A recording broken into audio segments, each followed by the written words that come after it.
માર્કેટના વધઘટને હંમેશા સેન્ટિમેન્ટ્સ તરીકે ઓળખવામાં આવે છે. સેન્ટિમેન્ટ્સ એ મનોસ્થિતિની રજૂઆત કરે છે.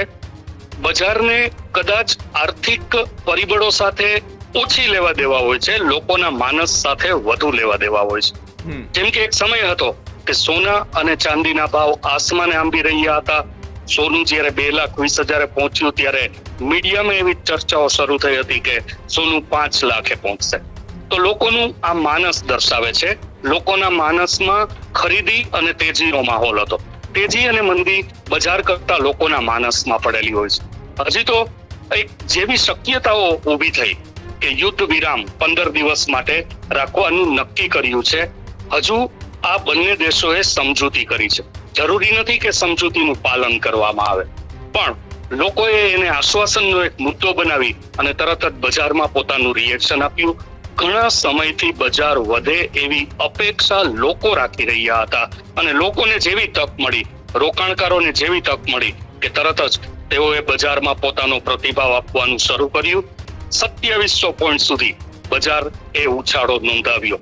આવું જ સોના અને ચાંદીમાં છે. લોકોએ પોતાની ખરીદી દબાવી હતી, પણ લોકોને હવે આંખની આગે જે મોતિયો આવે અને મોતિયાની સર્જરી થયા પછી જે ક્લેરિટી દેખાય, એક્ઝેક્ટલી આ એક પ્રકારની સર્જરી છે.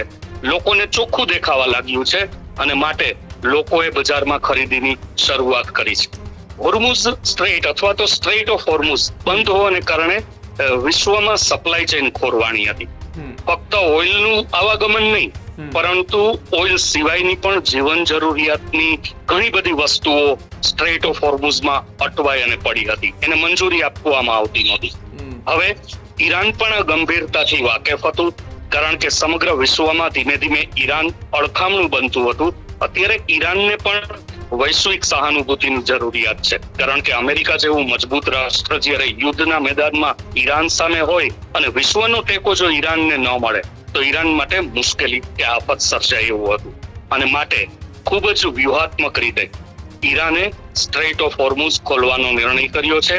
વિશ્વમાં ખોરવાયેલી સપ્લાય ચેઇન વધુ એક વખત સ્થાપિત થવાનો પ્રયત્ન કરવામાં આવ્યો છે. પરિણામે વિશ્વમાં જે મોંઘવારી ફાટી નીકળવાની એક શક્યતા સેવાઈ રહી હતી, એના ઉપર હાલ તો બ્રેક લાગી છે.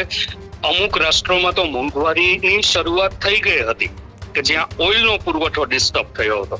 એ ઓઇલનો પુરવઠો પુનઃસ્થાપિત થશે ત્યારે ભાવો સ્થિર થશે. પ્રદીપજી, અત્યાર સુધી એવું ક્યારેય જોવા નથી મળ્યું કે વધેલા ભાવો ઘટ્યા હોય.